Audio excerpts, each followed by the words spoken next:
Okay, 2017 was a blast in the blockchain space. Ups and downs, $2 billion raised in ICO money. We had obviously a bunch of hacks as well from different websites and different wallets. And for the first time ever, I think cryptocurrency is seeing mainstream adoption. Not adoption as in like, oh, we have more and more people using it, which is true. You know, Coinbase started adding something like 40, 50,000 people a day on their exchanges. What I mean by more adoption is mainstream awareness. So Forbes, Entrepreneur.com, Business Insider, Huffington Post, pretty much everyone's talking about it. Now, that obviously doesn't mean people are adopting and using it, it's just people more aware of it, which is great news. But with that, obviously you get pros and cons with that. With that being said, I think 2018 is going to be a very interesting year in the blockchain space, and here are my thoughts of what I think could potentially happen. Number one, Bitcoin. So we saw a huge bull run in Bitcoin, and I think we'll see that continue.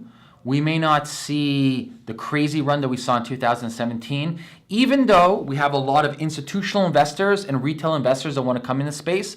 And Bitcoin, for the most part, is their safest hedge. They're not going to really get into the alts per se. And so a couple of things are going to happen. So first of all, because of the transaction fees in Bitcoin, which is really expensive, which defeats the purpose of using Bitcoin as a currency for commerce. Instead, people are using Bitcoin as a means of, or storing value, I should say. More and more retail investors will use Bitcoin as a hedge for a couple of reasons. A, they have money to put in Bitcoin. B, they're not really moving Bitcoin around. And if they are, they can afford the transaction fees. So this prices out a lot of people that want to get into Bitcoin because of the transaction fees and because it's expensive. And what I mean by because it's expensive, a lot of people psychologically don't understand. Well, there's both technically and psychologically that you don't have to buy a whole Bitcoin. You can buy 1/10 of a Bitcoin, or 1/100th of a Bitcoin is divisible by many digits. So that being said, the scalability of Bitcoin is an issue in 2018. We only have about 10% SegWit adoption. We still need 90% to go. A lot of exchanges don't have Segwit. A lot of wallets don't have Segwit. So I think 2018 will be a big focus in the Bitcoin network if they actually start adopting Segwit globally for all the exchanges and wallets and figuring out Lightning Network. Now, there's pros and cons in Lightning Network. That's a whole different story. But more or less, Bitcoin will be used as a store of value with these institutional and retail investors. So we may see a big bull run on that. I don't know the prices. I don't make price predictions. But from a technical aspect, pay really close attention to the Bitcoin blockchain because it needs work. And they need to figure out these transaction fees fast. So that's where it comes to Bitcoin. Now, actually, another thing with Bitcoin is they have the futures right now. So something interesting about the futures with Bitcoin is it actually might create a stable price in Bitcoin. Now, yeah, the bull run will continue and it reach a certain, let's say, point, but within that point, you'll hit a stability. And now ETFs are pretty much around the corner, they're saying, for Bitcoin and Ethereum. Now, with these ETFs and with these future markets, investors who are looking to get a better return, that's a funny word, better, like, oh, I'm not getting my 100x return. Like, fuck, man, real estate's happy with 10%. People are delusional half the time. Anyways, most delusional people who want a 100x return, they think that's normal.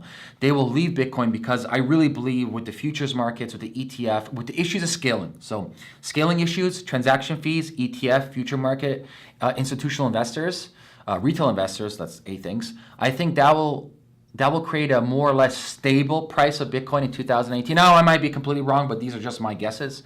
Create a stable price for Bitcoin, and that will now create a waterfall effect where people or traders and other investors who aren't institutional investors, they want their 100x returns, right? They will waterfall away from Bitcoin and go towards the alts. I think alts will have a massive pump in 2018. Okay, so that's Bitcoin. Now let's switch to scaling issues with other blockchains. Ethereum just launched on testnet Casper, which is super fucking exciting. I think, like I mentioned earlier, I think 2018 is a big year for scaling. Now, we won't solve scaling. Casper won't be solved in 2018. EOS won't be solved in 2018. I think it's a year of putting these scaling solutions or scaling ideas under a big microscope or magnifying glass to see if they're actually capable of what they're doing. For example, CryptoKitties launched on the blockchain or Ethereum blockchain and they shut it down, and now they're leaving it, I believe, or something like that. I may be mistaken there as well, but I just read that. So scaling is a big issue in the blockchain space, and we can't scale right now.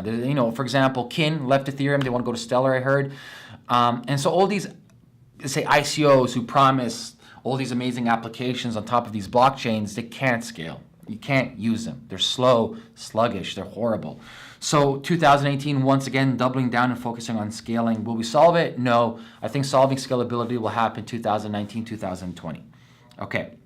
So next, ICOs. The ICOs raise ridiculous amounts of money. I think a lot of them won't deliver. Same thing like any startups. 80+% of startups don't actually deliver on the product. This actually makes it worse with these ICOs because they have no accountability. At least in startups, with investors, you have a board, you have equity, you have rules, you have regulations, which is pros and cons for both.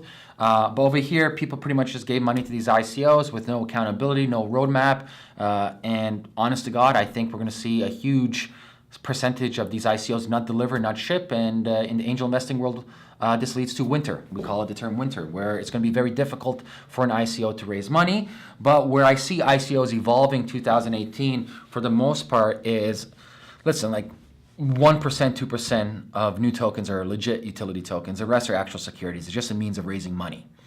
And I think more and more you'll see ICOs becoming securities. You'll raise money. It's going to be no different than investing in other business where your tokens are locked up. Your tokens are locked up for X amount of time, 1 year cliff, 2 year cliff, whatever the terms you agree upon.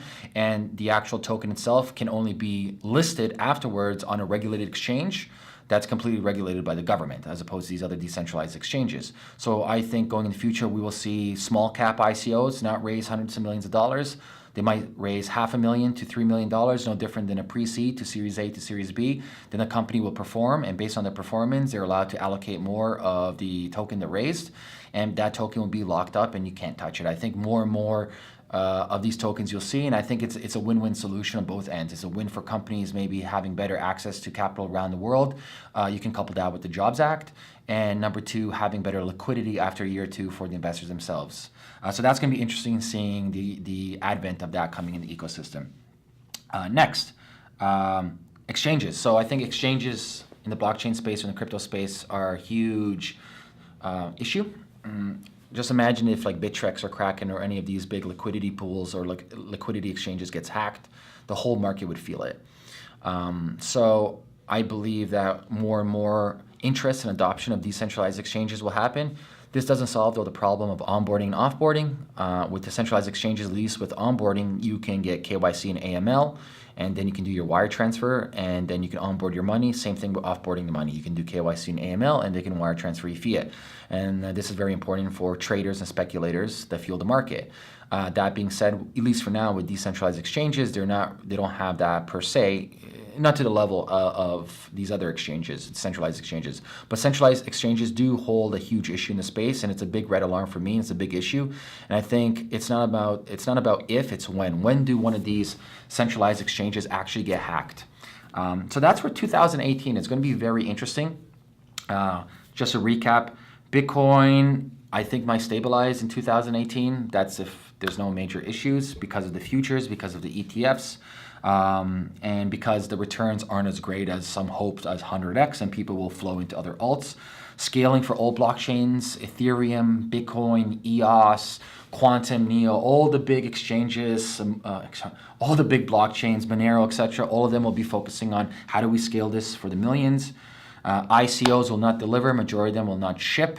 A lot of people will get angered, and a lot of ICOs will lose valuation, which will lead to more ICOs doing smaller caps. And with these smaller cap ICOs, it will be securities because, let's face it, literally 99% of these aren't utilities. It's just a joke, right? There's no use case for them whatsoever. It's for raising money. Decentralized exchanges will have much more adoption and a need. We need a need for decentralized exchanges, and centralized exchanges pose a huge, massive risk for the whole stabilization of the blockchain space. And at the end of 2018, I think we're going to get into more reality of what the blockchain can do and cannot. 2017 was a bunch of hype. It can do all this stuff. In reality, it can only do this. And a lot of people will get hurt. That's a given. And out of this, though, I think we're going to have great innovations, and I think we're heading to a really good year. So that's my recap. If you have any questions for me, leave a comment below this video, and I'll catch you guys later. Peace.